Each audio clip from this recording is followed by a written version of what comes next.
A data center's the brains of the internet. The engine of the internet. It is a giant building with a lot of power, a lot of cooling, and a lot of computers. It's row upon row upon row of machines, all working together to provide the services that make Google function. I love building and operating data centers. I'm Joe Cava, Vice President of Data Centers at Google. I'm responsible for managing the teams globally that design, build, and operate Google's data centers. We're also responsible for the environmental health and safety, sustainability, and carbon offsets for our data centers. This data center here in South Carolina is one node in a larger network of data centers all over the world. Of all the employees at Google, a very, very small percentage of those employees are authorized to even enter a data center campus. The men and women that run these data centers and keep them up 24 hours a day, 7 days a week, they are incredibly passionate about what they're doing. In layman's terms, what do I do here? I typically refer to myself as the herder of cats. And I'm an engineer, hardware site operations manager. We keep the lights on. And we enjoy doing it. And they work very hard. So we like to provide them a fun environment where they can also play hard as well. We just went past the 3 million man-hour mark for zero lost time incidents. 3 million man-hours is a really long time, and with the number of people that we have on site, that is an amazing accomplishment.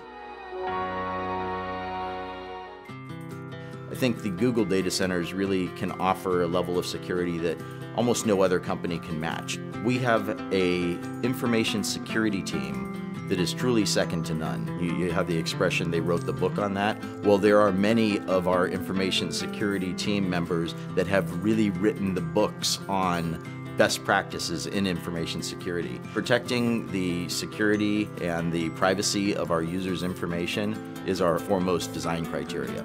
We use various layers of higher level security the closer into the center of the campus you get.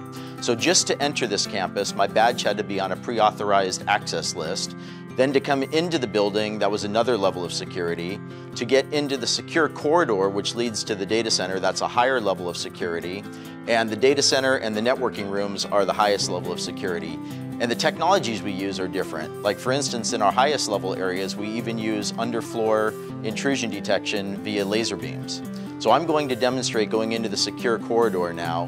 One, I have to be on the authorized list with my badge. And then two, I use a biometric iris scanner to verify that it truly is me. Okay, here we are on the data center floor. The first thing that I notice is that it's a little warm in here. It's about 80 degrees Fahrenheit. Google runs our data centers warmer than most because it helps with the efficiency. You'll notice that we have overhead power distribution. Coming from the outside yard, we bring in the high voltage power, distribute across the bus bars to all of the customized bus taps that are basically plugs where we plug in all the extension cords.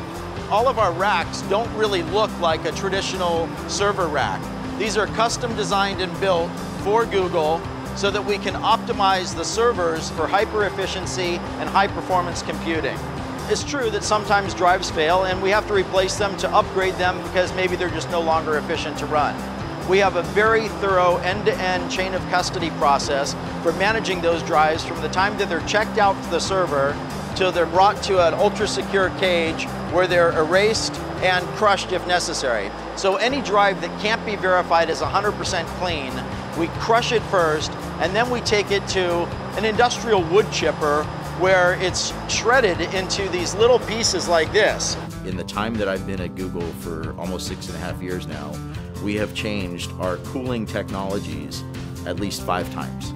Most data centers have air conditioning units along the perimeter walls that force cold air under the floor that then raises up in front of the servers and cools the servers. In our solution, we take the server racks and we butt it right up against our air conditioning unit. We just use cool water flowing through those copper coils that you see there. So the hot air from the servers is contained in that hot aisle. It raises up, passes across those coils, where the heat from the air transfers to the water in those coils, and then that warm water is then brought outside the data center to our cooling plant, where it is cooled down through our cooling towers and returned back to the data center, and that process just repeats over and over again. To me, the thing that amazes me about Google in the data centers is the pace of innovation and always challenging the way we're doing things. So when people say that innovation in a certain area is done, that we've kind of reached the pinnacle of what can be achieved, I just laugh.